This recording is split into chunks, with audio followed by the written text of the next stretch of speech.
Hello, my name is Friedemann Findeisen. Don't worry about it, that's a difficult name even in German. And I'm the designer of this game, Cantaloop, which is going to release with Lookout Games sometime early next year.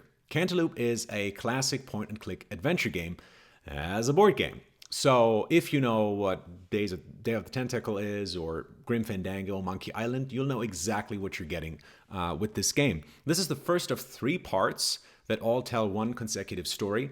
And it's for 1 or more players. You could play it by yourself. It's for ages 16 and up.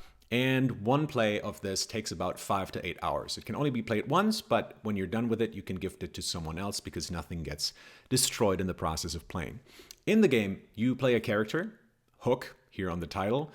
He is a con man, and he's planning the biggest heist of his life. And for it, he needs a crew. And in this first part, it's our job to find him that crew. Now, before we move on, a teensy-tiny little spoiler warning. I'm going to show you some stuff from the first 5 to 10 minutes of the game. If you really don't want to see anything, you're already sold on the game, you can stop watching the video right now. If you, however, you want to see some stuff from the first couple of minutes and just to understand how the game plays and what you can expect, continue watching. So, one of the things you're going to get very early on is this postcard right here, which early on unlocks an open world that you can freely move in. So something that's really different about this game from other escape rooms out there on the market right now is that this one here is designed non-linearly. So most escape games, most puzzle games on the market right now, they always give you one puzzle that you have to solve before you can progress in the story. What we do here is there's always a couple of paths that you can take. You have to solve all of them before you really can move on. The order in which you solve these puzzles is completely up to you. So that minimizes the frustration because you're never really stuck with one particular puzzle. There's always a couple of puzzles that you could be solving at the same time, and every path through the game is going to be unique. So no 2 players in the world are going to finish this game in exactly the same way.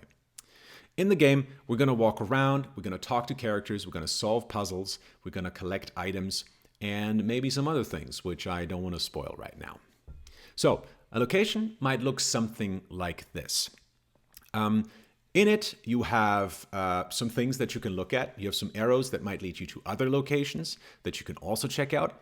And then we have these banners that you can see here. Now, some of them are just straight up codes, which we can look up in a text on the left side of this spread. And it's going to tell us more about this object. And then we have these complex items, which have these vertical banners, where we need our magnifying glass. And when we use the magnifying glass, we just have to hold it up against that object. We look at what the arrows are pointing to, and that's going to give us codes. So in this case, I3P5.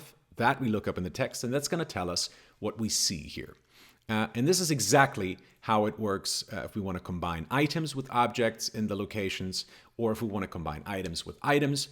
Pretty much, you know how to play the game at this point. That's pretty much all it is. So, if you're excited about this game, keep an eye out for it. This is Cantaloop. I'm Friedemann Findeisen. Thank you so much for watching. Take care. Cheers.